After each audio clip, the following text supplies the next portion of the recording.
काली पूजी काल को पूजन कल है गोवर्धन। गोवर्धन पूजन तो काल है पण क्या है ना दिवाली तो क्या है अभी तो नहीं आज ही मनाता होता। आज दुकानों की पूजा है। हाँ। पंडित जी से मैंने पूछा था, बोले आज दुकानों की होगी पूजा। मंगलम भगवान विष्णुर मंगलम वृद्धि मंगलम पुंडरीकाक्ष मंगलाय स्तनो हरि ओम नमो सनंदाय सतमुखाय सतपादक्षुर्वराहवे शाश्वते सहस्रनाम्ने पुरुषाय शाश्वते सहस्रकोटि धारणे नमः। बोलिए विष्णु भगवान की जय। नारद ने कहा कि दीपदान का महत्व थोड़ा सा पीछे हो जाओ। इतिहास सहित वर्णन करने से और वर्णन करने वालों के साथ सुनने वाले पाप का नाश होता है।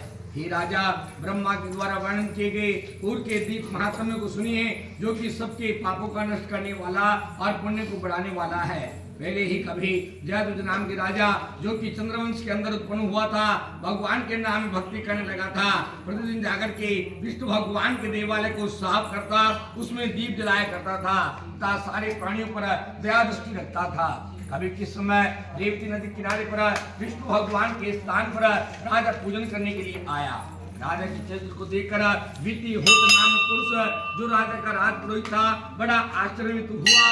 एक बार वितिहोत्र पुरुष ने, जो वेद वेदांग का पंडित था, विष्णु भगवान के ध्यान मग्न हुए बैठे हुए राजा को देखकर कहने लगे, हे राजना, आप विष्णु भगवान के भक्तों में श्रेष्ठ, विष्णु के भक्तों में प्रवीण हो तथा श्रेष्ठ धर्म के ज्ञानी हो। हे महाभाग, सदैव आप मंदिर को साफ करने में तत्पर हैं, दीपदान करते हो। यो तो विष्णु भगवान से प्रेम करने वाले की पूजा करने और उनके साधन बहुत से हैं, पर आप मंदिर को साफ रखते हैं, उसमें दीपक क्यों जलाती हैं? तुमको क्या पता है? यदि आपकी प्रीति हमसे है तो यह बात हमसे कहो।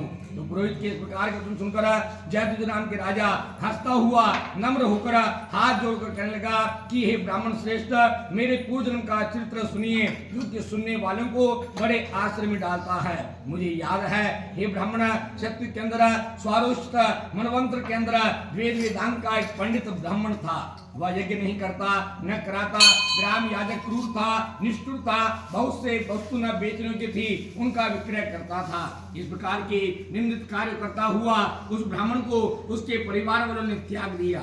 वह बेचारा दुखी हुआ, निर्बल रोगी हुआ। एक बार काशवास पीड़ित होकर पैसे मांगने के लिए घूमता फिरता नर्मदा नदी किनारे पर मर गया। उसके समाप्त होते ही उसकी बंधुमती नाम की भार्या ने व्यभिचार करना आरंभ कर दिया।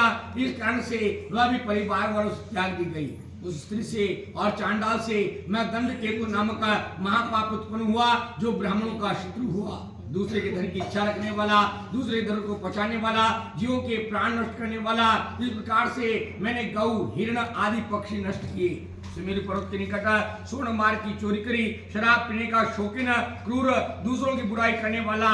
इस प्रकार से मैं पाप सुना हुआ दिन प्रतिदिन में चलने वाले राह को लूटता था। पशु पक्षी मृग आदि के लिए काल समान हुआ। एक बार स्वेच्छाचारी हुआ, प्रायश्चित से भोग करने की इच्छा से मैं रात को शून्य विष्णु भगवान के मंदिर में गया। वहां जाकर भोग करने की इच्छा के लिए सोने के लिए कपड़े से मंदिर की जगह को साफ किया। जितने दिन कण गुरुजी मैंने मिट्टी और मार्जन के साफ के बाहर फेंके, उतने दिन के पाप मेरे नष्ट हो गए। उस स्थान पर भोग करने की इच्छा से जो ने प्रकाश के लिए बत्ती जलाई थी, उससे मेरे कर्मों का नाश हो गया।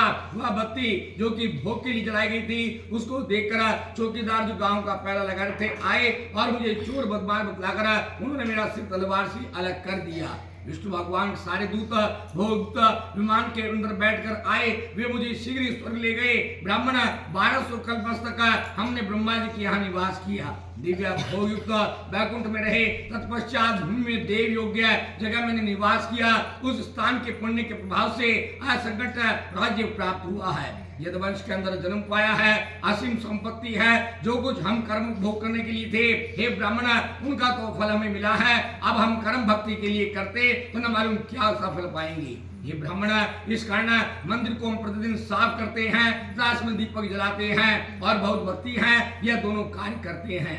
मुझे पहले जन्म की याद है, जो कोई पुरुष एकांत स्थान के अंदर इच्छा शून्य होकर विष्णु भगवान की भक्ति करेगा, वह श्रेष्ठ जन्म को प्राप्त होगा।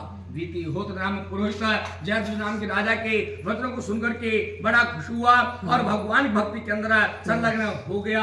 सूर्य जी कहते हैं परम आत्मा उसे मुक्ति प्रदान करते हैं जो केवल ज्ञान से उनकी पूजा करते हैं। शरीर नाशवान है, धन भी नाशवान है, मृत्यु का पता नहीं कब आ जावे, अतः धार्मिक कर्म करने चाहिए। शरीर नाशवान है तब भी मनुष्य घमंड की बातें बनाते हैं क्योंकि पागल है।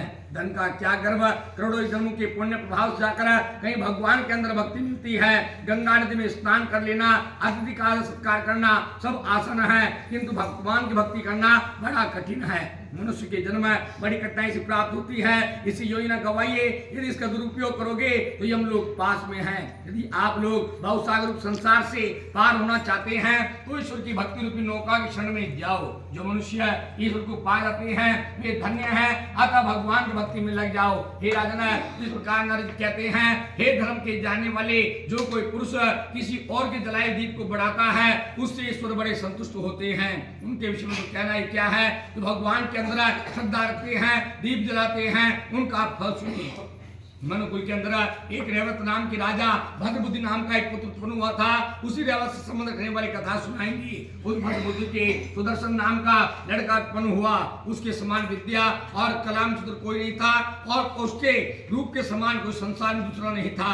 नर्मदा के किनारे पर महेंद्र पर्वत पर भद्रबुद्धि नाम के राजा की राजधानी थी। भद्रबुद्धि का पुत्र उसके अंदर विषय भोग करता कभी एक बार आखेट के लिए धनुष लेकर सुदर्शन जंगल के अंदर गया।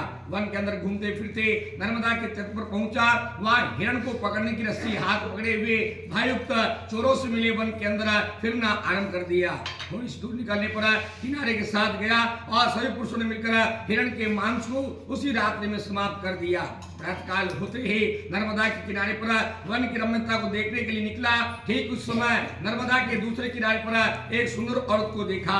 उस स्त्री ने भी आश्चर्यचकित होकर राजकुमार को देखा। वह गौड़राज की रूपपुत्री मदनालसा नाम की थी।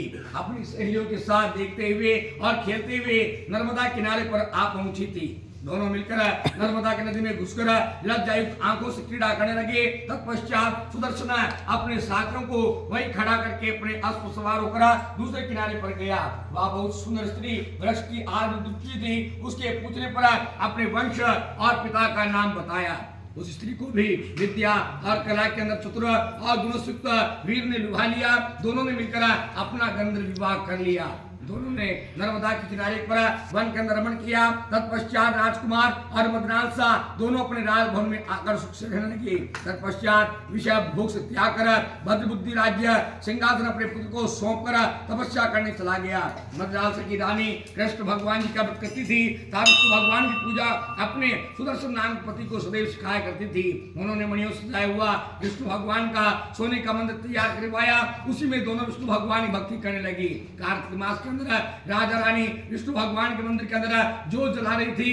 इस समय स्वामी ने उसे बुला भेजा, किंतु वह नहीं आई। तब वह कुपित होता हुआ मदनालसा से आगे कहने लगा, तुमने कहा था स्त्री का देवता पति होता है, हमारा आदर न करके दीप जलाने में तुम्हारी भक्ति क्यों है? तब मधुरभाषिणी देवी की जो शांत करने वाली थी हंसती कहने लगी, महाराज मुझे दीपदान की महिमा ज्ञात है। कार्तिक मास में इसका विशेष आग्रह है। राजा क्रोध को दूर करते हुए हंसते हुए रानी से कहने लगा, हे रानी तुमने इसका किस प्रकार से महात्म्य देखा है, विस्तार पूर्वक कहो। ये तो हमको प्यारे हैं तो छुपाना ही नहीं। तो मदनालसा से कहती है, महाराज मेरा चरित्र बड़ा अजीब है, सुनिए। गोदावरी नदी किनारे पर विष्णु भगवान का देवालय है। स्वच्छ अन्न को खाने वाली दंडक नाम के अंदर न वन की एक चुहिया थी। वहां के समय कार्तिक मास में वेदव्रत नामक ब्रह्मणी ने आकर नियमित 1 महीने तक दीपदान किया। खाली मंदिर के अंदर तेल की कमी करना, दीपक की लो कम हो गई। तब मैंने जाकर अपने मुख से उस बात को उकसाया। वह जो मेरे मुंह को फूंकती प्रकाशमान हो गई। मेरे मुख के जाने से मैं कुछ खाने के अयोग्य हो गई। फलस्वरूप उस मंदिर के अंदर मर गई। तो अगर स्वप्न के समान देखा। मैंने रात के समय दीपक को चेतन किया, इस कारण मैं इतनी सुंदर हूँ। आपकी अर्धांगिनी हूँ, आपके जन्म को याद है। हे राजन, भक्ति पूर्वक जो कार्तिक मास में नियम पूर्वक विष्णु भगवान के आगे दीप जलावे, मंदिर को साफ करे, उसका अपना पुण्य मिले, इसका वर्णन कौन कर सकता है? हे महाराज, इसलिए मेरा दीपदान और मंदिर का साफ करना अदर अनुग्रह है। नारद जी कहते हैं, आश्चर्य सुनकर सुदर्शन नाम के राजा यह सुनकर के कार्तिक के मास में विष्णु भगवान की पूजा नियम पूर्वक करने लगा। इस प्रकार दोनों राजा रानी ने भक्ति और श्रद्धा के साथ कार्तिक माह में पूजन करके सुखी जीवन लोक को काट करा, तरह तरह के भोग भोग करके अपने शरीर को त्यागा और विमान रोड होकर भगवान के स्थान परम धाम को चले गए। बोले श्री कृष्ण भगवान की जय। श्रीमन नारायण नारायण नारायण श्रीमन नारायण नारायण नारायण श्रीमन नारायण नारायण नारायण श्रीमन नारायण।